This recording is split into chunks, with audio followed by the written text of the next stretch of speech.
Собравшись у макета Берлина, советские генералы обсуждали план атаки. В расположение частей на реке Одер поступили свежие ресурсы. Танки, снаряды, самолеты, 42 тысячи орудий и тяжелых минометов. 16 апреля начался самый массированный за всю войну артобстрел.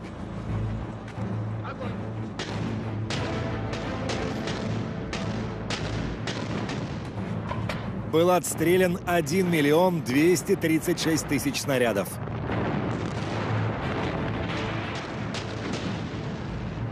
На немецкие позиции обрушилось 100 тысяч тонн стали.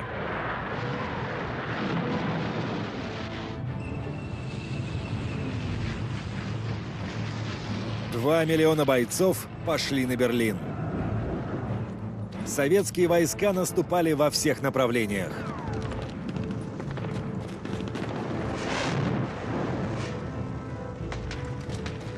У русских была одна цель – рейхсканцелярия. Под ней находился бункер Гитлера.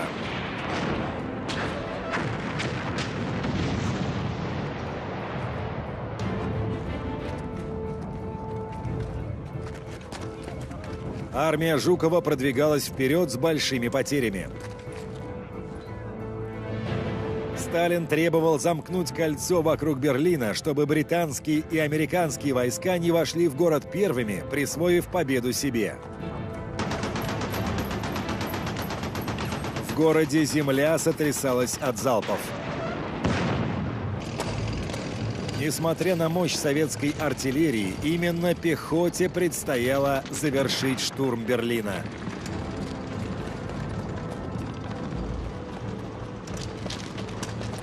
Они шли по городу, зачищая улицу за улицей, подвал за подвалом.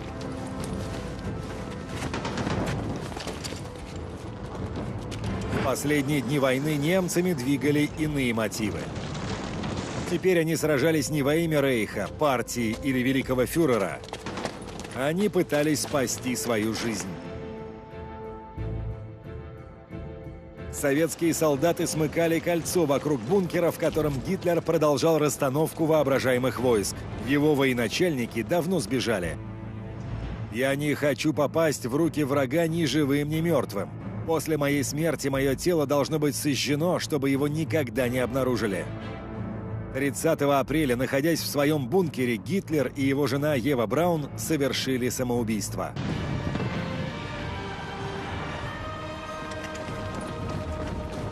«30 апреля начался штурм. Войска Жукова взяли Рейхстаг. Василий Гроссман писал: «Мне захотелось крикнуть, позвать тех братьев-бойцов, что лежат на русской, украинской, белорусской и польской земле, спят вечным сном на поле брани. Товарищи, слышите вы нас? Мы дошли!»